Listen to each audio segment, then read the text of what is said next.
If you drive by the intersection of Park and Mount Moriah, this is what you'll hear, the sound of traffic. All right, here we go. But what your eyes will catch is this guy, air guitar rockin', Little Caesars Pizza employed, Chris Robinson. But while your ears don't hear it,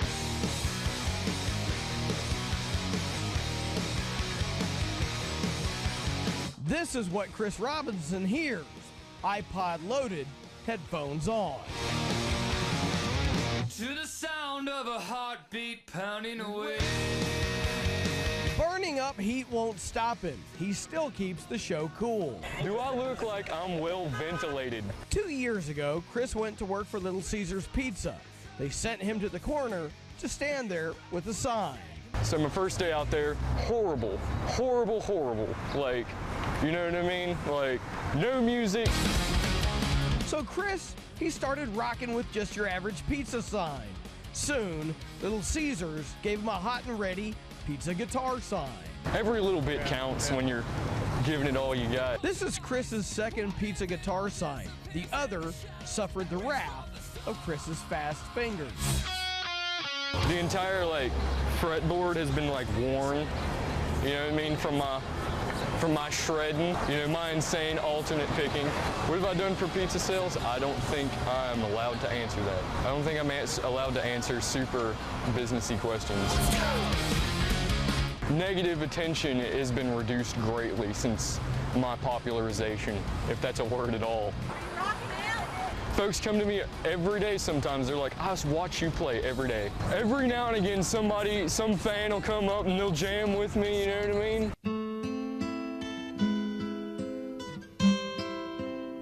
Can't play Stairway to Heaven.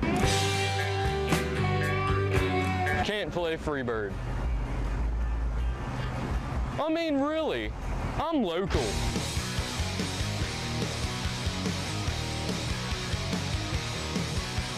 You know that time in the spring where it's warm when the sun hits you and it's cold when the breeze blows?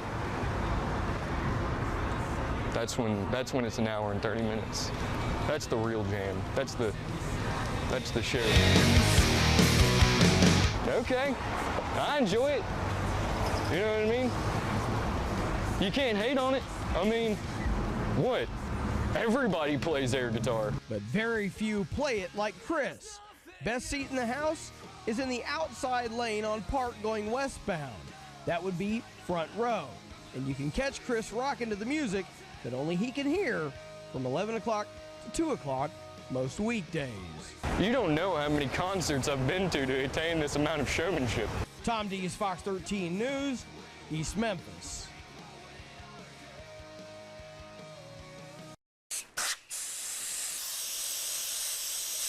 Airbrushing, yep. Not the spray blow air paint, you know, that I used to get called all the time. Yeah, it's kind of a dying art around here. They say that your past can come back and haunt you.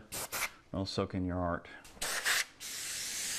Max von Sydow, Ming the Merciless from the 80s, Flash Gordon.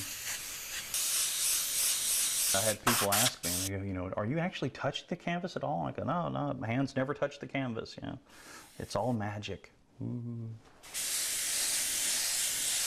It's all about anywhere from a few inches back to, you know, right up close to it. Yeah, you can get really great gradations and really neat shadows and highlights, and the kind of one of the tricks to it is keeping some things soft and other things really nice and tight, and you know, so you put your hard edges next to your soft edges, that kind of thing, and that's what gives you that 3D effect. I had a guy that I ran into at Mid-South Con, and he had some jackets that I did for him, you know, 25 years ago. It was like the first year I ever started airbrushing, and ran into him. He's like, oh man, I've got 2 kids and they want airbrush jackets like I had, you know, and do you still do it? And I'm like, well, yeah, I can. I, you know, gave him a card and said, cool. And he called me up, you know, and so he wanted to get them done for Christmas for them. So he brought his old jacket back for me to kind of go by, and I went ahead and touched it back up. But I was amazed, you know, 25 years later, it was still holding up. From time to time, I'll do them. It's just, I prefer doing the canvases, all that. So it's a little bit more permanent. Whenever I did t-shirts, you know, everybody always looked at it like, oh, you're a t-shirt artist, you know. I start painting on canvases, now I'm a real artist, you know.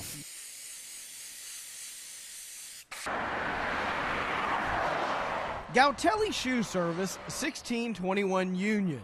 Good work and service. Shoe creator and cobbler Andrew Lyles has been working here for 27 years. It's got a tradition, you know. We done had two shoemakers to die. I'm the last one. Used to be 4 of us. It gets in your blood and you just don't want to turn it loose. Amerigo Gautelli opened Gautelli Shoe Service in 1936, shortly after arriving from Italy. Amerigo's son Ralph took over the business and ran it until 2008 when he passed from cancer. At which point, daughter Tracy Gautelli and cobbler Andrew Lyles took over. Trouble is, looking down the road, there are no more Gautellis or cobblers being trained anymore. Well, they closed all the schools up. There's no way to take the training anymore. So I took it up in high school. And I was lucky enough to work with the best. Andrew's been with us for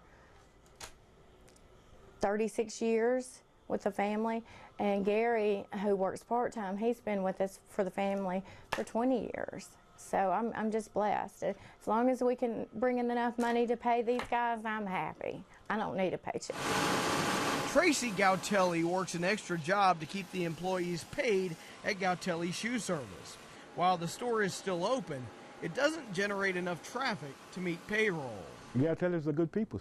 See, I work with the father and the son. As far as cobblers to fill Mr. Lyle's shoes, who will step in when he eventually leaves is anybody's guess. Now, you just can't walk in here and start fixing shoes because your hand will be gone.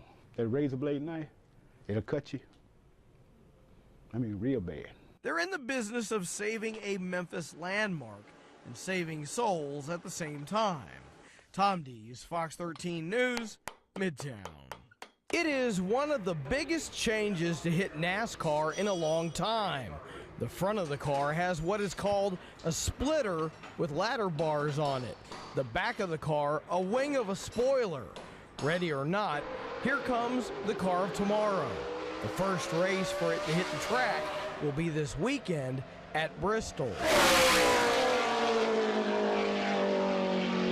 So it's a little bit of just throw it sideways and see if the right rear tire will last. Well, it's got a little bit different aero package. That's one part of it.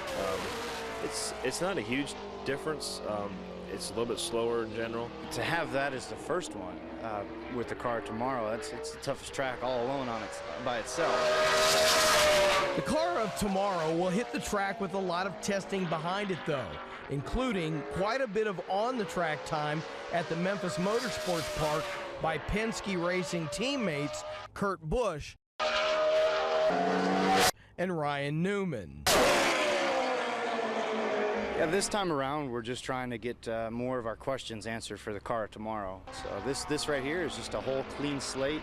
We've got A through Z for questions, and even double A through double Z for questions. So we're trying to knock them off our list.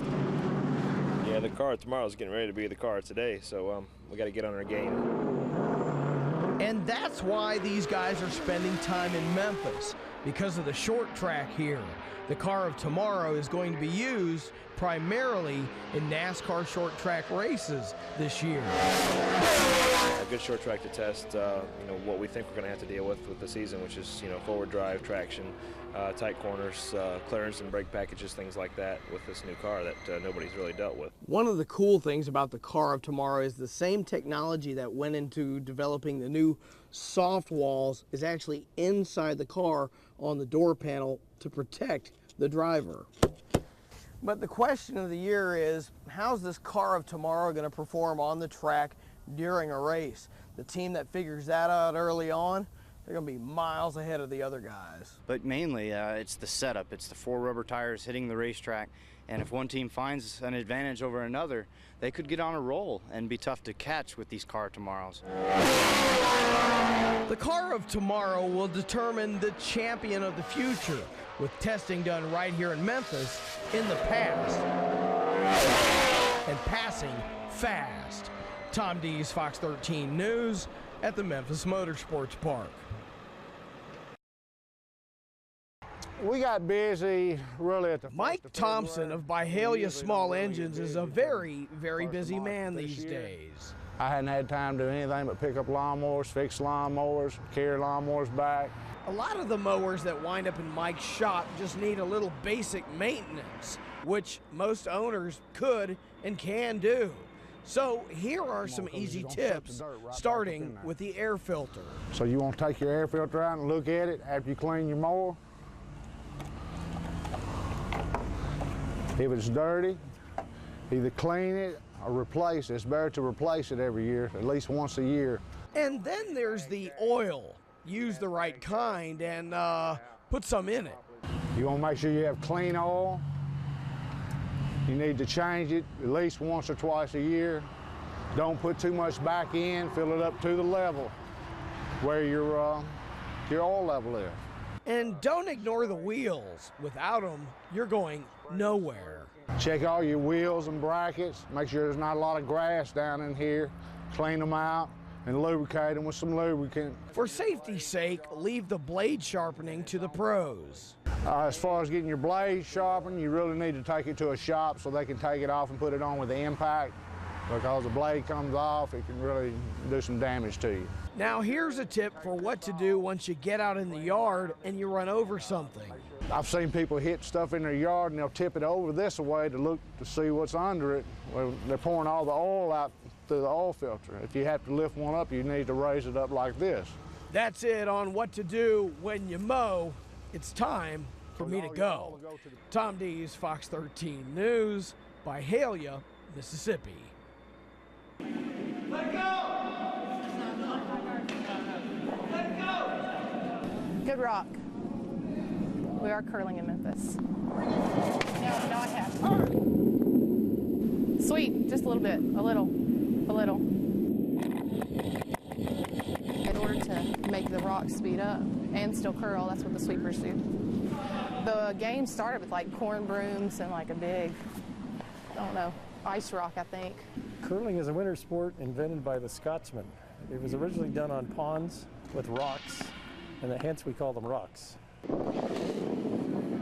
So right now, he could knock mine out, and right now we have 2 points, but and this is, we throw, they get the hammer, and the hammer's the last rock thrown. I can't compare it to anything because we don't have very much ice here. I only know what I'm talking about because I've done this for a couple weeks.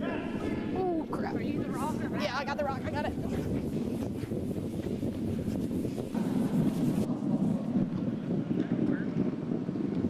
Nice shot. It's kind of like talking to your plant. It will make it go faster. The rock weighs 42 pounds. And you're trying to get as many as you can inside the target, which is called the house. You're in the house. Nice shot. That's perfect. No, that's curling talk in the house. They call it chess on ice just because it's a game of strategy, because you have to put up guards. Right down the middle. Throw it hard. That's not down the middle. You want to do a draw right in the red. Come in from this side. This side? Yeah. Okay. Actually, come in from the other side, and we'll go behind those two. We'll hide behind those two, okay? 2 red. And since they didn't knock ours out, we got 2 points, and I think that's the first time we've ever scored first in the game. This is incredible to find curling down in this part of the South. Oh, no.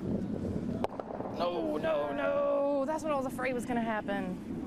It's a participant sport, not a spectator sport yet. After this film, it'll be a spectator sport, I'm hoping. We are curling in Memphis. Good shot! I'm going to move that camera.